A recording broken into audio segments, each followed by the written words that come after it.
প্রতিশোধ প্রতিহিংসা নয়, ভালোবাসা দিয়ে দেশ বিনির্মাণের তাগিদ দিলেন বিএনপি চেয়ারপারসন বেগম খালেদা জিয়া।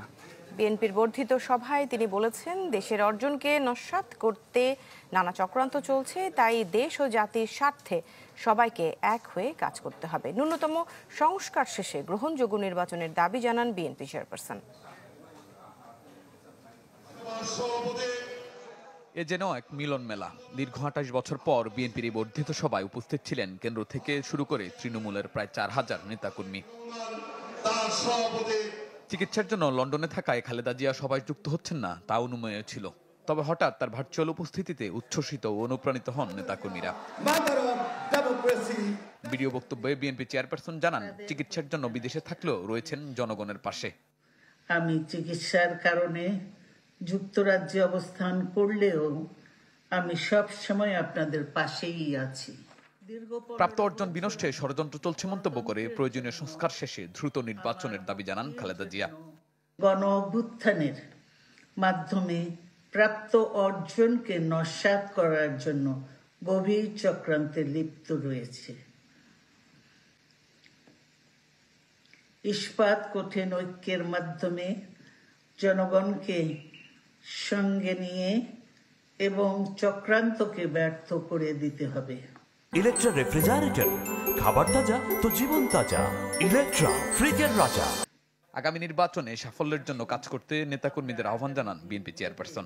বলেন, প্রতিহিংসা নয়, ভালোবাসা দিয়ে স্বপ্নের বাংলাদেশ বিনির্মাণের। আসুন, প্রতিহিংসা প্রতিশোধ নয়, পারস্পরিক ভালোবাসা ও ভ্রাতৃত্বের মাধ্যমে আমরা সকলে মিলে আমাদের প্রিয় মাতৃভূমিকে, বাংলাদেশকে সত্যিকার অর্থেই একটি বাসযোগ্য, উন্নত ও গণতান্ত্রিক রাষ্ট্রে পরিণত করি। সভাপতির বক্তব্যে জাতীয় ঐক্য ও নির্বাচন বিনষ্টের ষড়যন্ত্র চলছে বলে মন্তব্য করেন বিএনপির ভারপ্রাপ্ত চেয়ারম্যান। সরকারের প্রতি আহ্বান জানান, জাতীয় নির্বাচনের আগে স্থানীয় সরকার নির্বাচনের পরিকল্পনা থেকে সরে আসার। বর্তমান অন্তর্বর্তীকালীন সরকারের সংস্কার প্রস্তাবের খুব বেশি ইস্যুতে মৌলিক বিরোধ নেই।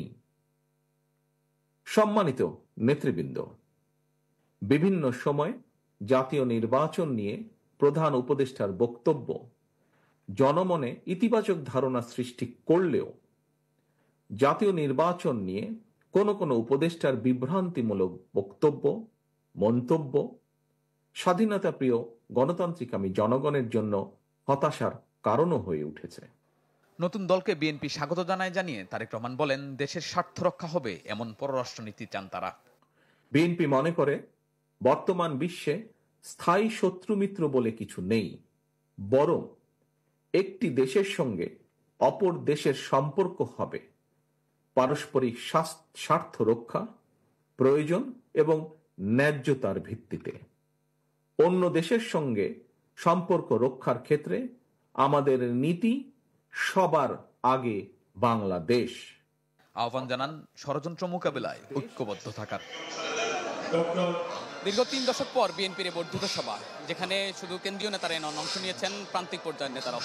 তারা বলছেন, দেশের বর্তমান পরিস্থিতি এবং আগামী নির্বাচনকে কেন্দ্র করে এই বর্ধিত সভা দলের সাংগঠনিক কার্যক্রম আরও বেগবান করবে নিজেদের মধ্যে ঐক্যকেও। শাহনেওয়াজ বাবলু, চ্যানেল 24, ঢাকা।